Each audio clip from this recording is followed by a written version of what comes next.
Salut là-dedans. Bon alors entre le confinement, des travaux dans ma nouvelle maison et puis le déménagement pour m'installer dans celle-ci, j'ai pas eu une seconde à moi ces dernières semaines, donc j'ai pas eu le temps de publier de nouvelles vidéos. Il est temps d'y remédier, hein. Bon, comme vous le savez, ça fait maintenant 2 semaines qu'on a enfin le droit de ressortir un peu plus loin qu'1 kilomètre pendant 1 heure, donc on peut se balader à 20 km de chez nous pendant 3 heures, ce qui est déjà pas mal. En fait, ça va me permettre de me relancer au niveau de ma chaîne et surtout de prendre la bonne direction, celle que j'avais envie de prendre dès le départ. Parce que oui, par les matos, par les techniques, par les entraînements et ainsi de suite, c'est des choses qui m'intéressent, mais c'est pas ce que je voulais mettre en avant sur ma chaîne en priorité. Et ça a été un petit peu compliqué avec le confinement, donc bon, j'ai commencé par ce défi de réaliser une vidéo par jour pendant le confinement. Bon, au final, je l'ai pas réussi parce que j'avais pas beaucoup de temps devant moi, et puis mine de rien, faire des vidéos, ça prend du temps.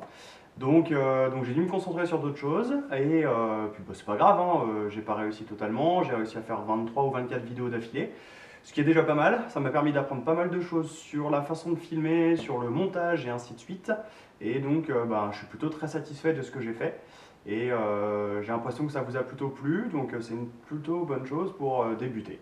Donc à la base, la chaîne elle avait été faite pour vous présenter plutôt des lieux, des sorties, des paysages, pour vous parler de circuits, de sentiers, de GR et ainsi de suite, vous raconter des histoires, vous parler un petit peu du patrimoine qu'on peut croiser à droite à gauche quand on court. Et voilà, maintenant qu'on a le droit de ressortir un peu plus loin de chez nous, je vais pouvoir en profiter pour faire ces premières vidéos là. Donc voilà, hein, le but des prochaines semaines et des prochaines vidéos, ça va être de vous suggérer des lieux pour vos sorties du dimanche, que ce soit en famille ou tout seul ou avec les copains. Ça peut être également vous montrer des lieux intéressants pour certains entraînements. Ça peut être tout simplement vous parler d'un spot que je kiffe et puis le mettre en avant et puis vous permettre de le découvrir si vous ne le connaissez pas encore. Et pourquoi pas aller vous promener là-bas pour votre prochaine sortie. Et donc pendant ces vidéos-là, je vais vous raconter un petit peu des histoires, vous parler du patrimoine qui se trouve sur place. Également, ça peut être parler un petit peu d'actualité, si, je sais pas, si un spot a été élu plus beau sentier de randonnée de tel coin ou ainsi de suite, ça peut être l'occasion d'en parler. Et je vais essayer de mixer tout ça dans chaque vidéo et puis en espérant que ça vous plaise. Donc je vais essayer de mettre un format de vidéo en place de façon à ce que ce soit qualitatif. En gros, il va y avoir un côté un petit peu journaliste, c'est-à-dire que les reportages que vous pouvez voir, je sais pas, sur France 3 Région, si j'arrive à avoir des reportages de cette qualité-là, je serai super content, c'est l'objectif. C'est vraiment de faire quelque chose de professionnel qui soit soit sur un format très court de 2-3 minutes ou sur des formats un peu plus longs qui peuvent je sais pas, passer sur 15-20 minutes suivant ce que j'ai à raconter, suivant les images que j'ai envie de vous montrer et ainsi de suite. Bon, évidemment, hein, je continuerai quand même à vous parler de matos, de technique, un petit peu d'entraînement et ainsi de suite, vous raconter mes sorties trail, mes compètes et ainsi de suite, parce que c'est quelque chose qui me plaît et j'ai quand même envie de vous faire partager tout ça. Je pense que c'est quelque chose qui peut vous intéresser. Et voilà, ça sera des petites vidéos une fois de temps en temps, un petit peu plus simples, plus rapides que celles que je vais essayer de monter. Mais voilà, c'est histoire de quand même vous parler de choses qui me plaisent. Là, j'ai reçu une paire de chaussures à tester. Je vais vous en faire profiter, quoi. Je vais essayer de vous raconter un petit peu mes sensations, ce que j'en pense, est-ce que ça vaut le coup de les acheter, et ainsi de suite. Ça peut être pareil, je sais pas, pour des affaires, enfin n'importe quoi, quoi. Ça peut aussi être vous parler d'un trail que je vais faire qui me donne envie, vous raconter un petit peu son histoire, et puis essayer de vous donner envie d'y aller. Bon allez, maintenant que je vous ai un petit peu parlé de moi et puis des projets qui arrivent et du futur, il est temps de s'y mettre, hein. Donc je vous propose d'attaquer par la première vidéo officielle, on va dire ça comme ça, de la chaîne qui s'est fait un petit peu en mode reportage. Et donc je vous emmène dans un petit village d'irréductibles du Morbihan. Oui, je sais, Astérix c'est en Normandie, mais les irréductibles bretons, on les connaît aussi. C'est le circuit du Lindel qui se situe à Molac. Et je vous emmène sur ce circuit, là, maintenant, tout de suite. Allez, c'est parti! Bon allez, maintenant que je vous ai un petit peu raconté ma vie, ma façon de voir les choses pour l'avenir et puis ce que je vais essayer de mettre en place sur la chaîne, il est temps de s'y mettre tout de suite. Donc je vous propose de vous emmener sur un circuit qui se trouve dans le Morbihan, dans un petit village d'irréductibles bretons. Même si Astérix c'est en Normandie, on s'en fiche, hein, les irréductibles, il y en a un petit peu partout et les Bretons ils sont pas mauvais pour ça. Donc ce petit village c'est Molac et le circuit c'est le circuit du Lindel qui est un circuit qui fait le tour du village et des paysages alentours. Allez, en route! Donc le circuit du Lindel, c'est un circuit qui fait 12 km environ et qui tourne autour de Molac et des petits hameaux qui se trouvent autour du bourg. Et il y a plein de choses à découvrir parce que Molac déjà c'est un bourg qui est millénaire. Il y a plein de choses. Donc le centre-bourg c'est des maisons en pierre qui ont plusieurs siècles. J'ai pas de date exacte en tête. Et autour de ça, il y a de la forêt, des étangs, des landes. Il y a deux chapelles. La chapelle du Lermin et la chapelle du Lindel. Et donc c'est cette dernière qui donne le nom du circuit que je suis en train de faire et sur lequel je vous emmène. Donc le circuit du Lindel à Molac. Donc tout au long du circuit, vous allez pouvoir découvrir pas mal de choses. Donc je disais le bourg de Molac déjà.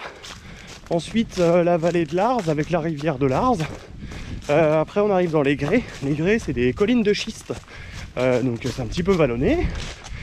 Après on arrive à la chapelle du Lindel. Ensuite on traverse l'Arz. On arrive du côté d'un petit chemin creux. C'est les chemins typiques bretons qui sont creux. C'est joli comme tout, je vous montrerai. Après, qu'est-ce qu'on va croiser d'autre? La croix de Launay, c'est une croix en granit. On n'a pas forcément de date ni d'histoire pour celle-là, mais elle est visible. On va également passer sur la voie verte. La voie verte, je vous en parlais dans une vidéo il y a une dizaine de jours.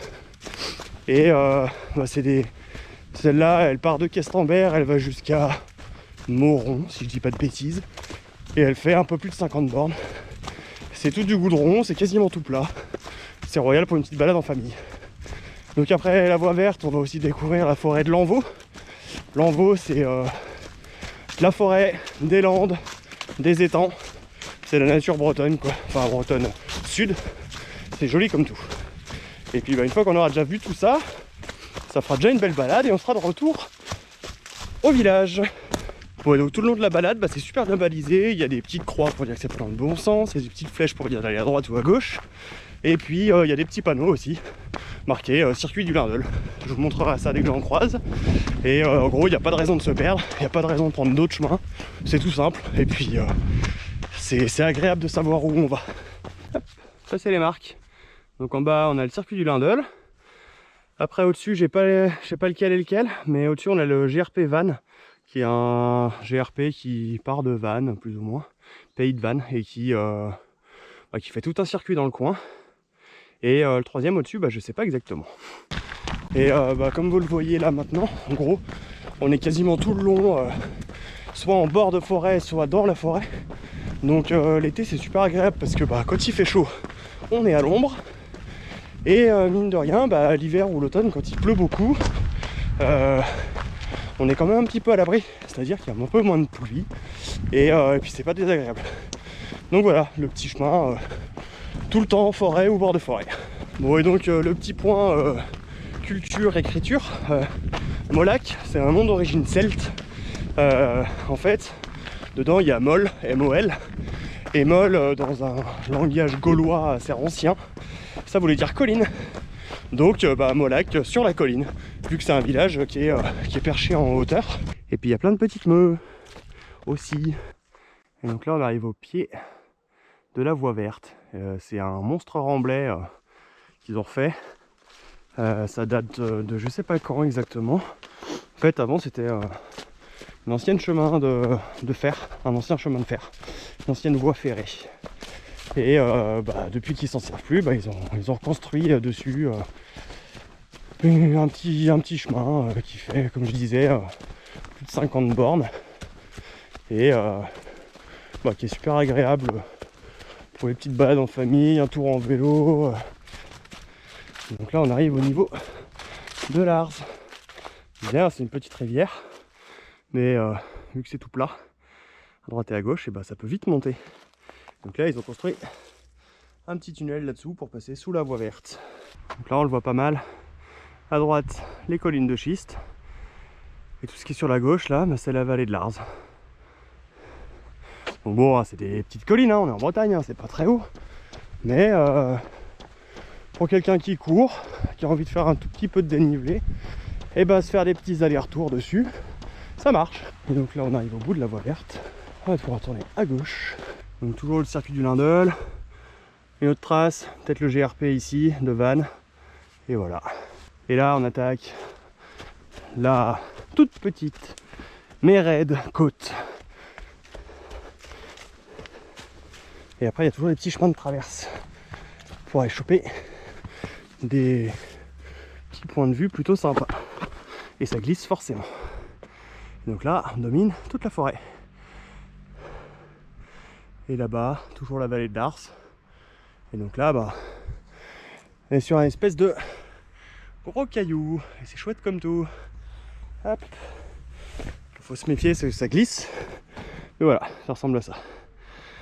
Là, il y en a d'autres devant. Voilà. C'est la Bretagne, quoi. Il y a des cailloux, plein de végétation. C'est beau comme tout.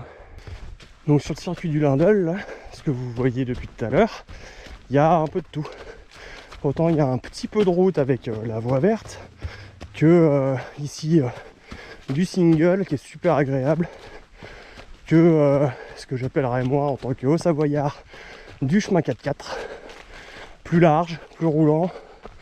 Mais bon, tout le circuit, tout le long, il n'y a pas de partie longue et ennuyante de route ou de grands plats tout droit et tout ça. C'est ce qui est agréable sur ce circuit là, c'est que ça tourne tout le temps. Donc on s'ennuie pas, c'est varié, c'est plutôt cool. Puis bon, il y a des belles lumières quoi. Toujours bien suivre les petites marques jaunes. Bon, et donc là on arrive à un petit croisement. Alors si on va tout droit, on continue le circuit, tout bête. Et si on va à gauche, je vais vous montrer le petit panneau, on va en direction de la chapelle du Lindel. Donc on va y aller, comme ça je vais vous montrer à quoi ça ressemble. Salut les meumeux. Et voilà, si vous étiez allé tout droit, et vous n'auriez pas vu les meumeux au coucher de soleil. Donc voilà, on arrive à la chapelle du Lindel. Vous allez découvrir avec moi. Donc cette chapelle là, alors pas celle-là exactement, mais celle d'origine, elle date du XIIIe siècle et elle a été construite par l'ordre des chevaliers de Malte. Si ça claque pas un peu. Bon, c'est fermé. On peut remettre la casquette. Hop là. Bon voilà, et donc l'autre petite chapelle, celle du Lermin, elle est encore un peu plus vieille. Cette bêtise, elle doit être du XIIe siècle. Et vu que pour aller voir la chapelle, c'est juste un aller-retour, et on repasse devant les copines, les vaches. Et donc là, on a vu toute une partie de la vallée de Lars. Donc pour vous montrer, en gros, par là-bas, ça continue. Et ça va direction Redon. Ah oui, et petite info bonus, je vous disais que la chapelle du Lindel, elle a été construite par l'ordre des chevaliers de Malte. Et la chapelle du Lermin, elle a été construite par les Templiers. Donc bon, si on avait du dénivelé ici, on aurait pu inventer une course qui s'appelle les Templiers et qui aurait une légère petite renommée internationale quoi. Mais il n'y a pas assez de dénivelé dans le coin. Bon, et pour les fans de légumes, la Bretagne c'est quand même pas mal. Bon, et donc là, je sais pas si on le voit, si on voit un petit peu, on a traversé la rivière. On est retourné sur un petit chemin après une petite côte qui fait genre 50 mètres de long mais qui est super raide. Bon, donc je commence à vous avoir pas mal présenté les alentours de Molac et tout ce qui s'y trouve. Mais je vous ai pas dit où ça se trouvait Molac. Donc en fait Molac c'est dans le Morbihan, à 25-30 minutes de Vannes, pareil de Redon et 20 minutes de Pleurmel. Voilà, on arrive encore sur le circuit du Lindel, un des plus beaux coins du circuit, parce que déjà ça monte et c'est agréable, et surtout vous allez découvrir un truc pour ceux qui ne connaissent pas, qui sont pas bretons. En Bretagne, il y a ce qu'on appelle des chemins creux, et tout à l'heure je vous en parlais un petit peu et je vous disais qu'un chemin creux c'est genre creux. Donc là je pense que ça se voit. Là, le chemin, il est là. Là. ça monte. Et donc tout là sur les côtés, ça fait un vrai creux. Donc voilà, c'est des super jolis coins. C'est beau comme tout. Et hop, c'est vraiment creux quoi. C'est super chouette. Et là on est de retour sur la colline. Donc au fond, en dessous, vallée de l'Arz, avec le petit coucher de soleil qui va bien. Bon, histoire d'avoir un truc vachement cool, de l'autre côté on a le coucher de soleil. Et là, bon, je pense pas qu'on le verra du tout. Mais là-bas au bout, il y a la lune qui se lève. Je pense pas qu'on puisse la voir. Et donc ça, c'est la croix de Launay. Les amateurs apprécieront certainement. Et donc, je disais au tout début, la croix de Launay, bah, on n'a pas vraiment d'infos sur ce que c'est. Enfin, sur ce que c'est, si, c'est une croix. Mais pourquoi elle est là, comment et tout ça, ça on ne sait pas trop. Donc bon, voilà, une fois qu'on a croisé la croix de Launay, on se retrouve sur la voie verte une nouvelle fois pour quelques mètres. Bon, et si jamais vous faites ce petit circuit là et que vous avez des petits avec vous, il y a un truc cool, on passe sous un pont et sous les ponts ça résonne. Voilà, on peut faire rigoler les gosses quoi. La petite astuce quand ils sont fatigués, tu leur dis que tu arrives au pont qui résonne ou au tunnel qui résonne et puis tu fais écho, écho et voilà. Bref, tu fais de l'animation quoi. Bon allez, on quitte la voie verte pour la dernière fois. Une mini montée sur 10 mètres et on débarque dans la forêt de Lanvaux ou forêt de Molac, comme vous voulez. Il y a beaucoup de petits singles qui partent à droite à gauche. Donc bon, si vous n'avez pas de GPS ou de quoi que ce soit et vous connaissez pas la forêt, il y a moyen de se paumer un peu. Hop, je sais pas si on la voit. Et là il y a une petite biche. Toute petite. Bon, on arrive au seul coin craignos du coin. La route de Pleucadoc. Faut juste bien regarder à gauche et à droite. Ça passe sans souci. C'est juste que les bagnoles elles arrivent vite. Donc là, une fois qu'on a traversé la route de Pleucadoc, il doit rester maximum 2 km. Donc là on est en train de sortir de la forêt de Lanvaux. On se dirige vers l'étang de Lanvaux. Il y a un petit étang où les gens ils viennent pêcher. Et une fois qu'on aura passé ce petit étang, on n'aura plus qu'à tourner à gauche. Et on aura fini la balade 500 mètres plus loin. C'est que de la route, c'est pas le truc le plus rigolo. Mais c'est comme ça, on arrive dans un petit centre-bourg, donc c'est que du goudron et c'est normal. Donc en fait, centre-bourg, c'est la route, elle tourne autour de l'église, et les maisons, elles tournent autour de l'église, et c'est tout. Donc voilà, donc bon, Molac c'est un village avec 1500 habitants à peu près. Donc c'est pas tout petit non plus, c'est pas grand. Par contre c'est joli comme tout, toute la nuit avec les lumières.